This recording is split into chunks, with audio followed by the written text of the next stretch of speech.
Aí galera, beleza? É nóis, estamos juntos. Olha aí, vamos dar continuidade aqui a curiosidade sobre o novo Império Egípcio, né? Mas antes de começar, eu queria saber o seguinte: você sabe quantos filhos Ramsés II teve? Você tem ideia de quantos filhos Ramsés II teve? Não tem ideia? Então fica ligadinho aí que você vai ficar sabendo. Bom, como eu falei, o Médio Império Egípcio foi uma época de grande prosperidade e começou com Amós I, o faraó da 18ª dinastia, que foi quem deu início ao novo império, expulsando os iquisos. Lembra que eu falei dos iquisos? Que a população não gostava, que queria mandar os iquisos embora. Então, o Amós I conseguiu expulsar e abrindo com isso uma era de prosperidade no Egito, que perdurou por 500 anos aproximadamente. Depois vem Ramsés I ou Ramsés. Ele foi o faraó da 19ª dinastia e ele não era de sangue real. Ele era filho de um alto comandante do exército egípcio.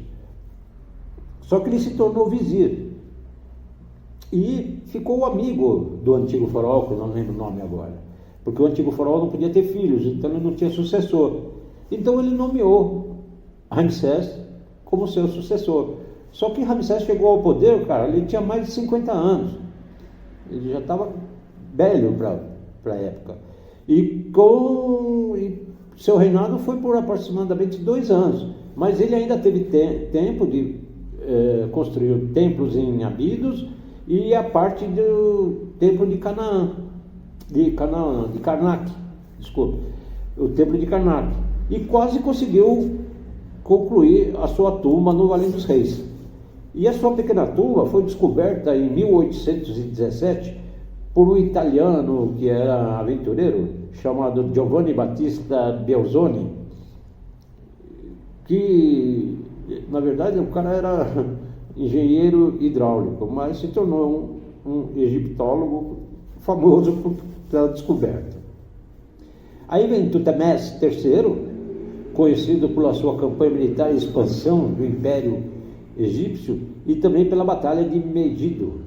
A Batalha de Megido foi o seguinte: em Canaã, o Egito já estava lá, mas teve algumas cidades que foi chamada de rebelião de Cananeia contra o domínio egípcio, mas os egípcios acabou com essa rebelião, então reconquistou de novo Canaã e também a Síria.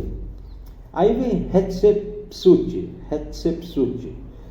Foi uma mulher faraó conhecida pelo seu reino próspero e a expansão expressiva do comércio. Ela, especialmente para as terras de Punt, aumentou o comércio. E terras de Punt no Antigo Egito, era um lugar, uma certa região da África Oriental. Mas até hoje não foi definido onde era essa região. Aí vem Amenófis III, um reinado marcado por grande prosperidade econômica e construções monumentais como o Templo de Luxor.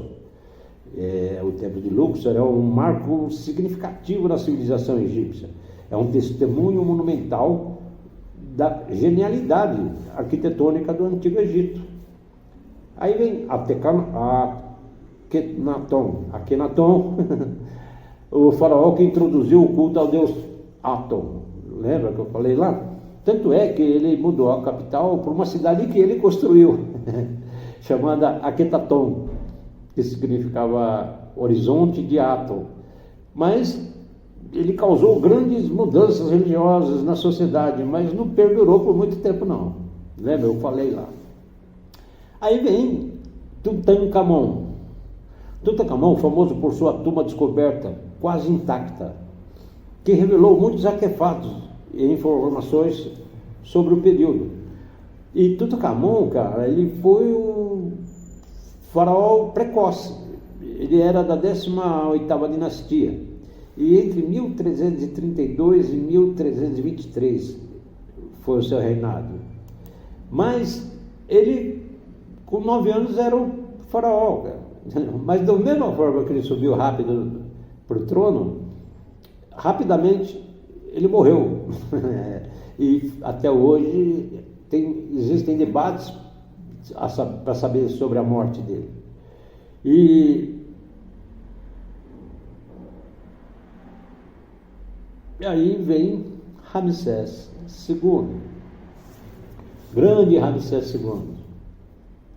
Ramsés II foi um faraó importantíssimo, cara.